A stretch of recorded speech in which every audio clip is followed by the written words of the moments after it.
90% लोग एयरपोर्ट पर यूज होने वाले इन वर्ड्स का मीनिंग नहीं जानते। तो यदि आप इंटरनेशनल फ्लाइट जा रहे हैं या फिर आप डोमेस्टिक फ्लाइट यूज कर रहे हैं तो वहां पर यूज होने वाले इन वर्ड्स के लिए लेकर के आ गई हूं मैं काफी इंपॉर्टेंट वीडियो जो आपके लिए हो सकता है काफी beneficial. So don't skip this, last तक जरूर देखें क्योंकि ये वर्ड्स जो मैंने आपको बताए हैं बहुत ही कॉमनली यूज होने वाले वर्ड्स है airport. Hello Bharatpur aspirant, this is Bhavna Singh and you watching competition English Bharti. तो आज के इस वीडियो में चलते हैं जो आपके लिए हो सकता है काफी इंपॉर्टेंट। Let's start it. इसमें अगर आप बिगनर हैं तो भी आपके लिए काफी बेनिफिशियल होता है क्योंकि सबसे पहले जो लोग जाते हैं उनको तो फिर भी आइडिया, लेकिन आप फर्स्ट टाइम अगर फ्लाइट से जा रहे हो तो वहां आपको ये चीजें फेस करनी पड़ सकती हैं। ओके, जहां हम सबसे पहले अगर बात करें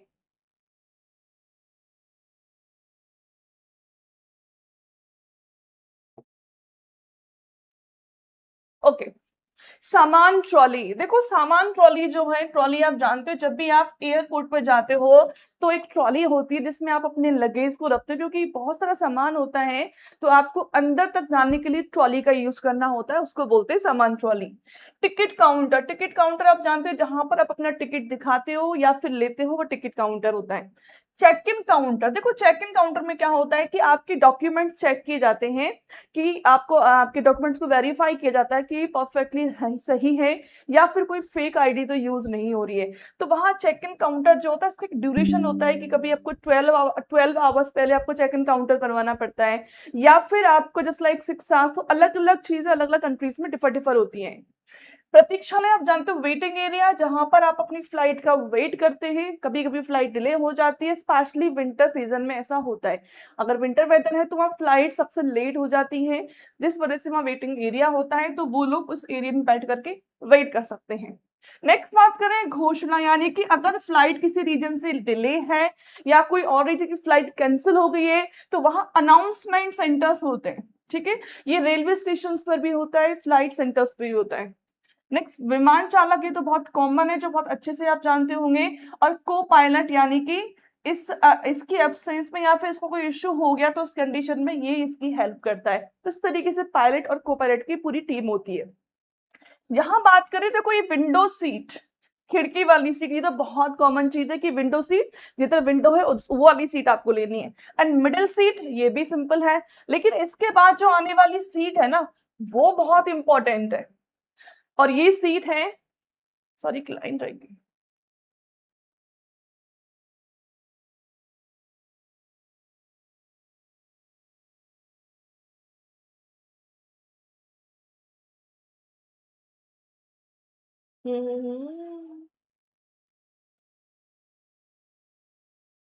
इसमें मैंने शायद मिस कर दिया, आई थिंक कि उसमें आइल सीट होती है। कौन सी सीट होती है? आइल। ओके, ये बीच वाली सीट होती है, एक होती है आइल सीट। ये जो सीट होती है ना, ये सीट कहां पर होती है? जहां पर पर्टिकुलर एक वॉकिंग एरिया होता है, वॉकिंग एरिया में वो सीट होती है। उसमें क्या होता है कि हम किसी भी पैसेंजर को डिस्टर्ब किए बिना कभी भी वॉशरूम के लिए जा सकते हैं, वाटर के लिए जा सकते हैं। तो यहाँ हम किसी को डिस्टर्ब नहीं कर सकते, तो ये ऐसी एक ऐसा एरिया होता है। आइल सीट जो होती है ये काफी इंपॉर्टेंट होती है, तो इसको जरूर याद कर ले कि आइल सीट क्या होती है। ओके, ये एक ऐसे ओपन गलियारे में होती है जहां पर आप किसी को डिस्टर्ब किए बिना वॉशरूम वाटर के लिए जा सकते हो। क्लियर, चलते हैं नेक्स्ट। सीट बेल्ट, आप जानते हो सीट बेल्ट तो बहुत कॉमन है, इसकी मुझे एक्सप्लेन करने की जरूरत ही नहीं है। उड़ान में देरी, फ्लाइट डिले, अगर फ्लाइट डिले है, फ्लाइट डिले का मतलब है कि आपकी जो फ्लाइट है वो थोड़ी लेट हो सकती है। उड़ान रद्द, फ्लाइट कैंसल, यानी कि अनाउंसमेंट में बताया जाता है फ्लाइट कैंसिल का मतलब आपकी जो फ्लाइट जाने वाली थी वो कैंसिल हो चुकी है। अब देखिए डोमेस्टिक फ्लाइट, डोमेस्टिक फ्लाइट और इंटरनेशनल फ्लाइट ये दोनों ही काफी इंपॉर्टेंट हैं और इन दोनों में काफी हद तक बहुत सारे डिफरेंसेस हैं।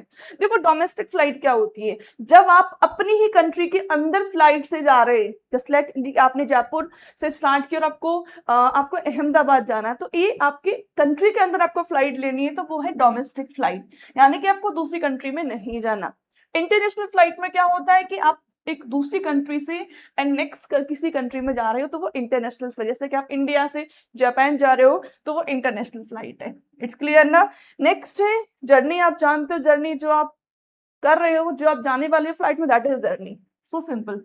नेक्स्ट की अगर हम बात करें हम यहाँ पर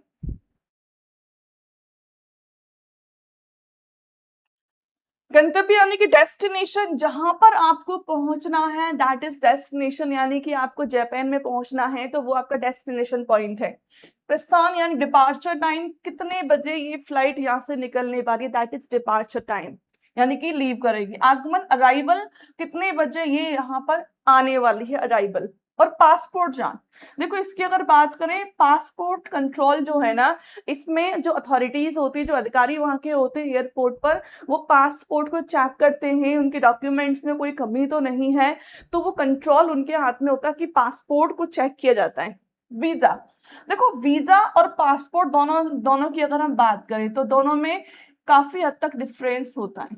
कैसे? देखो वीजा तो होता है किसी भी कंट्री का, एक तरीके से आपको एंट्री कार्ड मिल गया कि आपको जापान जाना है तो वहां जाने के लिए आपको वीजा बनवाना पड़ेगा, यानी आप जापान में जा सकते हो, एक तरीके से आपका एंट्री कार्ड है। और पासपोर्ट जो है ये आपकी कंट्री की आइडेंटिटी होती है। पासपोर्ट क्या होता है? देखो एक तरीके से ये तो क्या है, entry card. Okay, entry card है किसी दूसरी कंट्री के लिए। पासपोर्ट क्या है? ये आपकी आइडेंटिटी है, आइडेंटिटी है आपकी अपनी कंट्री की। ओके, तो visa is use for entry card in other countries. Okay, और passport is use just like आपकी आइडेंटिटी के लिए यूज होता है कि आपकी आइडेंटिटी क्या है, आप यानी आपकी जो इंडिया है ना, इंडिया में कौन सी जगह से बिलोंग करते हो, क्या चीजें हैं, कहाँ आप जा रहे थे, वो सारी चीजें डेटा जो है पासपोर्ट के अंदर होता है। वीजा जस्ट लाइक यूज होता है एंट्री कार्ड के लिए किसी अदर कंट्री में। सुरक्षा अधिकारी, सिक्योरिटी ऑफिसर्स होते हैं कि अगर कोई इश्यू क्रिएट हो गया तो वहां वो उन चीजों को कंट्रोल करते हैं। बैग टैग, देखो बैग टैग में क्या होता है, बैगेज टैग, ये काफी इंपॉर्टेंट होता है। जैसे आपका जो लगेज होता है ना, तो लगेज जो है वो ये जो आपकी फ्लाइट है उसके नीचे वाले पोर्शन में जो एक स्टोर बना होता है उसमें पैक किया जाता है। ठीक है, आपका ज्यादा लगेज है तो उस पर क्या होता है, उस पर टैग लगाया जाता है आपकी आइडेंटिटी का। भाई बहुत सारे लोगों का लगेज होता है, कैसे पहचानेंगे? तो उस लगेज पर टैग यूज होता है, दैट इज बैगेज टैग, जिससे आपके सामान की पहचान हो सके बहुत ही इजी तरीके से। ओके, यहाँ पर बात करते हैं हाथ का सामान और अतिरिक्त सामान, ये यानी कि हैंड बैगेज या कैरी ऑन बैग या फिर कहीं एक्स्ट्रा बैगेज। देखो हैंड बैगेज जैसे आपने कोई पर्स लिया तो पर्स में अपना छोटा मोटा सामान है जिसको आप अपनी सीट के नीचे भी रख सकते हो, दैट इज हैंड बैगेज या कैरी ऑन बैगेज।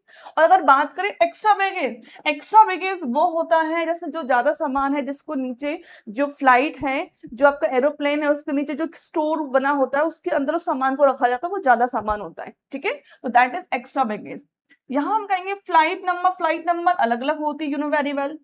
बोर्डिंग समय, बोर्डिंग टाइम, यानी कि बोर्डिंग टाइम होता है कि अब आप फ्लाइट में चढ़ने वाले हो तो बोर्डिंग टाइम है, आपका फ्लाइट में चढ़ने का टाइम आ गया है, एक ड्यूरेशन होता है कि इस समय बोर्डिंग टाइम है, इतने से इतने बजे तक आप उसमें चढ़ सकते हो। टेक ऑफ आप जानते हो, यानी कि जो फ्लाइट है वो उड़ चुकी है।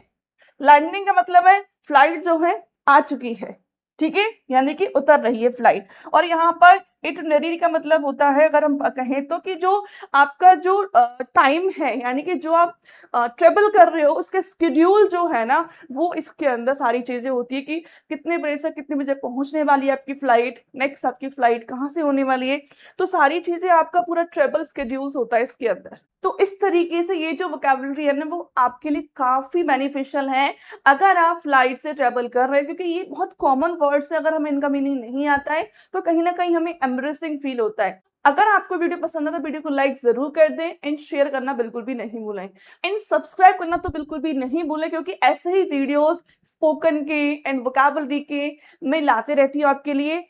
इवन अगर कोई भी स्टूडेंट यूपी टेट की प्रिपरेशन कर रहा है देन उनके लिए भी मैं यहाँ पर PYQs लेकर के आ रही हूँ, अलग अलग टॉपिक्स भी लेकर के आ रही हूँ। तो सब्सक्राइब करना तो बिल्कुल बनता है आपका। एंड डेफिनेटली अगर आपको फिर भी कहीं कोई इश्यू आ रहा है तो आप कमेंट सेक्शन में कमेंट करके जरूर पूछें, देन हम लोग उस पर डिस्कस जरूर करेंगे। तो मिलते हैं नेक्स्ट वीडियो में, तब तक के लिए keep learning, keep growing. Thank you for watching.